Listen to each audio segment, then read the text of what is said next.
Vie politique, un vaste mouvement en gestation pour soutenir le président Bazoum, nous apprend à sa une Le Courrier. Le Courrier selon qui les sources concordantes, le landerneau politique nigérien va bientôt connaître un profond bouleversement. Un bouleversement induit par l'évolution de la situation dans laquelle végète le Niger et qui va nécessairement brouiller les lignes de démarcation politique déjà troubles depuis quelque temps. Ces sources crédibles ont indiqué au Courrier que des militants politiques de tous bords confondus, partis politiques de la majorité et de l'opposition, ainsi que des acteurs de la société civile se sont donné la main en vue de constituer une sorte de rideau de fer démocratique et républicain pour éviter de tomber dans une situation inconnue. Quant à la roue de l'histoire s'est intéressée cette semaine au sommet de l'Agra à Kigali. Le président de la République Mohamed Bazoum défend l'initiative 3N, nous apprend dans ses titres le journal. Le président de la République Mohamed Bazoum a pris part au 12e sommet sur l'agriculture verte en Afrique, Agra, ouvert à Kigali au Rwanda le mercredi 7 septembre 2022. Le sommet qui a réuni plusieurs chefs d'État et de gouvernement des pays africains est une tribune pour les dirigeants qui leur a permis de passer au peigne fin la situation dans laquelle végète l'agriculture sur le continent. Au cours de ce sommet, le journal nous apprend que les parties prenantes ont mûri des réflexions sur des solutions innovantes en vue d'atteindre l'objectif fin zéro dans les prochaines années.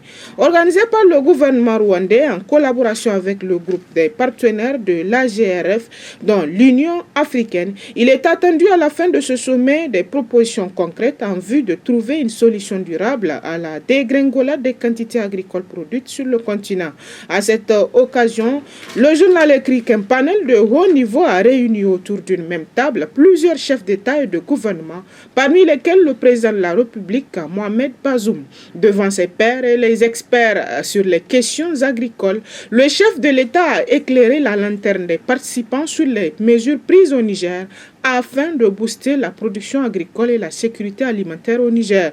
Le plan d'action 2021-2025 de l'initiative 3N opérationnalise la feuille de route de la transformation des systèmes alimentaires. C'est dans ce cadre que j'ai des orientations et mesures à mettre en œuvre, a souligné le chef de l'État.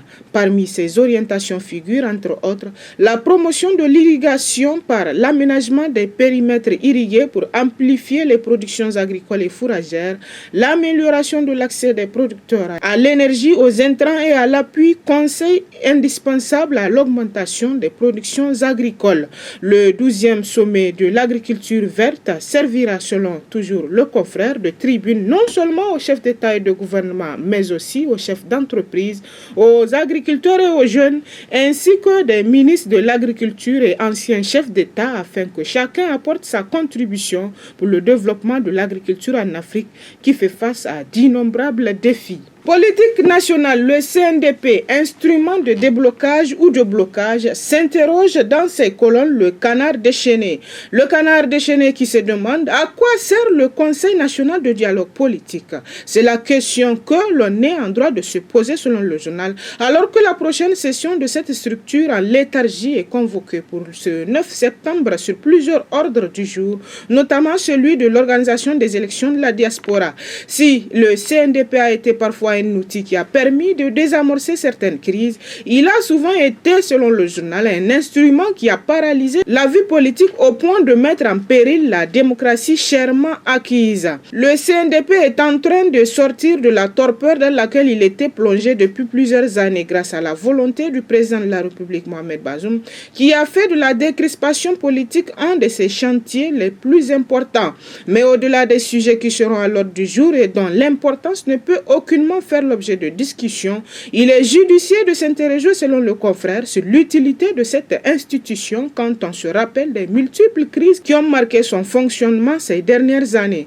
Entre déficit de confiance des partis de l'opposition qui estiment que la majorité leur impose des décisions issues des assises et le calcul égoïste et mesquin de certains leaders de partis, notamment sur le système de vote qui doit prévaloir lors des élections au Niger, le CNDP peine, selon le confrère, à avoir avoir l'envergure pacificatrice que ses initiateurs ont bien voulu lui donner. Le CNDP est ainsi devenu une source de blocage qui a même failli paralyser le processus de l'organisation des élections générales conduit par la Commission électorale nationale indépendante CENI. Des blocages souvent orchestrés par des grandes formations politiques qui réussissent bien souvent à manipuler des partis microscopiques qui n'ont aucune envergure et qui ne participent pratiquement jamais aux joutes électorales dans le pays.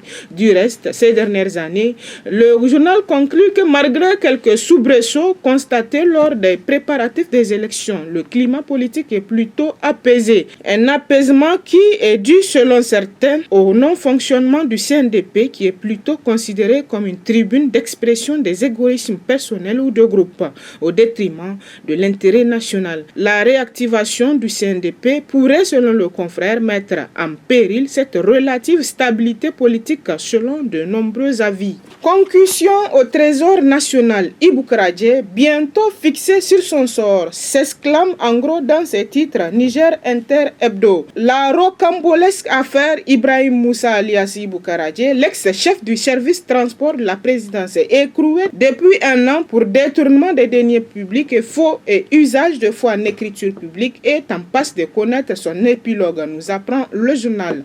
Le juge d'instruction ayant bouclé l'information judiciaire, il reste à déterminer le tribunal où Ibou Karadje et consorts seront jugés, apprend-on. Ibou Karadje, ce faussaire hors pair, est aux arrêts avec plusieurs commis du ministère des Finances depuis belle lurette. Il est question dans ce dossier de plus de 8 milliards et selon un juriste, à partir de 100 millions de détournement des deniers publics, on est dans un cas criminel. Ce qui fait que cette affaire sera probablement renvoyée à la chambre criminelle de la cour d'appel. Et comme les présumés coupables sont nombreux, leur cas pourrait faire l'objet d'une session de la cour d'appel, nous renseigne la même source. À en croire la source du journal, le fait que Ibou Karadje est complice garde prison et que le juge d'instruction renvoie l'affaire au tribunal, cela voudrait dire que le crime serait constitué et il y aura très certainement des personnes à condamner à l'issue du procès. Il reste à savoir quel montant a été retenu par le juge. Est-ce les 8 milliards annoncés par le chef de l'État à l'occasion d'une interview après ses 100 jours ou bien les 10 milliards annoncés par certains confrères? La question reste posée selon le journal.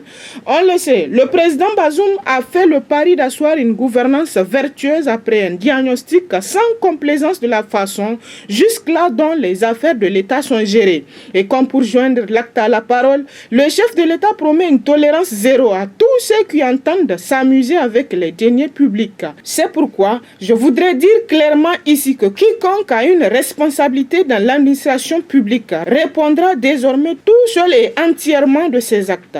Son parti politique, sa base, sa famille, sa communauté ne lui seront d'aucun secours au cas où son comportement devrait commander une mesure coercitive à son encontre. Pour cela, j'exigerai de tous les responsables aux différents échelons de l'administration que les cadres soient promus sur la base de leurs compétences techniques et de leur moralité, a averti Mohamed Bazoum. C'est dire, selon le journal, que l'affaire Ibrahim Moussa Ibou Karadje vient de conforter le président Bazoum et les Nigériens en général qui ont découvert l'ampleur du banditisme d'État qui porte la signature de certains cadres concussionnaires de l'administration. Cherté de la vie, mort civile du terrorisme, inondation meurtrière, Bazoum Mohamed, un début de quinquennat de saccage social a constitué un des titres du journal L'Enquêteur.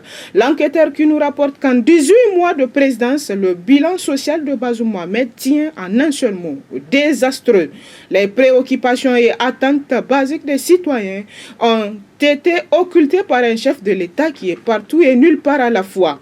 En une seule phrase, Bazoum Mohamed a résumé ce qu'il compte faire durant son quinquennat afin d'améliorer les conditions de vie de ses administrés. Je m'engage pour les 5 ans à venir à stabiliser le cadre macroéconomique d'une part et d'autre part à transformer le tissu économique en vue de favoriser la réduction drastique de la pauvreté ainsi que la création de nombreux emplois pour les jeunes, a-t-il dit dans son discours d'investiture rappelle l'enquêteur. Le dauphin d'Issoufou Mamadou a survolé un sujet d'une importance vitale pour l'ensemble des citoyens, le social. Aujourd'hui, la très grande majorité des Nigériens fait face à des problèmes les uns plus aigus que les autres. Selon le comité inter-État de lutte contre la sécheresse au Sahel-SILS, la situation alimentaire et nutritionnelle au Niger est pour le moins critique. 4,4 millions de personnes, soit 17,7% de la population en situation de crise ou pire, avec une production céréalière en baisse de 39% et un déficit de 40% par rapport aux besoins alimentaires des Nigériens, on frôle la calamité. Écrit le journal pour qui, en l'absence des mesures anticipatives dignes de ce nom, le régime de Bazoum Mohamed fait appel à la communauté internationale et s'adonne à du charlatanisme météorologique en tentant de provoquer des pluies artificielles. Ministère de la fonction publique, des soupçons d'irrégularité grave dans le concours section spéciale des Zénith, nous révèle dans ses titres le journal Hérisson. Le hérisson qui écrit qu'on chasse le naturel, il revient au galon du temps. Cet adage populaire colle bien au ministère de la fonction publique et du travail où les mauvaises habitudes ont décidément la vie dure. Plus de 2 mois après la tenue du concours d'entrée dans la section spéciale des écoles normales d'instituteurs réunis, les résultats se font encore attendre. Selon des sources proches du ministère de la fonction publique et du travail, la maîtresse du lieu, pour ainsi qualifier la ministre Madame Daoura Hadizatou Kafougou, refuse de certifier les résultats au motif d'irrégularité grave ayant entaché le dit concours. Des remplacements de copies auraient été opérés avant les corrections, sans compter le sempiternel phénomène de la triche constaté lors de l'administration des épreuves aux candidats en salle. Le pot au rose aurait été découvert lors des corrections. On parle notamment de copies différentes pour un même candidat dans la même matière ou d'écriture identique sur des copies de candidats différents.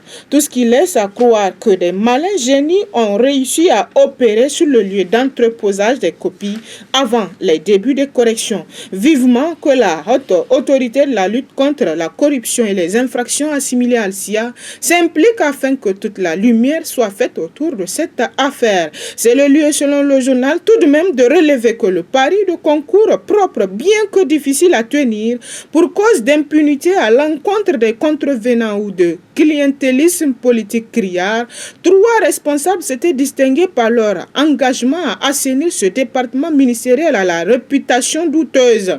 Il y a eu d'abord Madame Kanda Siptey sous la 5e République, connu pour son imperméabilité à toute épreuve contre les magouilles et les combines, rappelle le journal.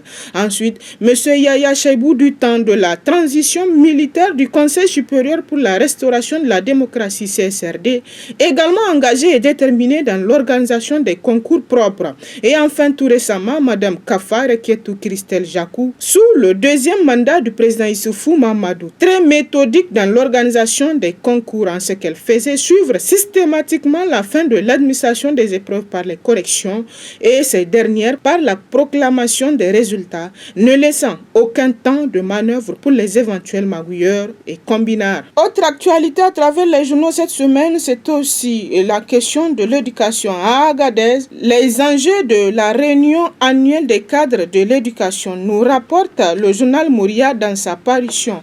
Le secrétaire général du ministère de l'Éducation nationale, Mohamed Zaidan, a présidé en début de semaine la cérémonie d'ouverture de la réunion annuelle des responsables centraux et déconcentrés de son département ministériel. Une rencontre qui sera l'occasion pour les techniciens du secteur venus des 8 régions du pays de faire l'état des lieux de l'éducation nationale afin de jeter les bases d'une bonne rentrée académique 2022-2023 et une année scolaire dans les meilleures conditions possibles. En toile de fond de ces assises se trouve la problématique de la transformation du système éducatif nigérien afin d'en améliorer la qualité. Selon le SG du ministère de l'Éducation, la question de l'amélioration du système éducatif fera l'objet des présentations tant par le niveau central que par toutes les 8 régions ici présentes afin de préparer la participation au plus haut niveau du Niger au prochain sommet mondial consacré à la transformation de l'éducation.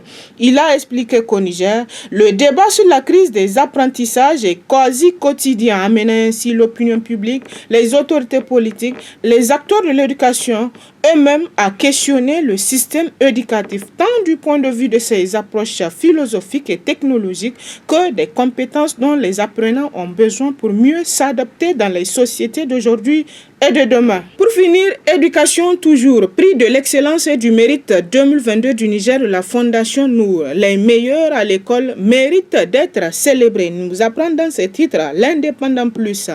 En prélude à la cérémonie de remise des prix aux meilleurs élèves qui se sont distingués au cours de l'année scolaire 2021-2022, le président de la République, Mohamed Bazoum, a reçu le lundi 5 septembre 2022 les scolaires et enseignants lauréats du prix de l'excellence et du mérite 2022 du Niger de la Fondation Nour de la première dame Hajia Hadiza Bazoum. La rencontre s'est déroulée au palais de la présidence en présence notamment de la première dame, du premier ministre, chef du gouvernement Oumoudou Mamadou et des membres du gouvernement en charge de l'éducation et de la formation professionnelle et technique.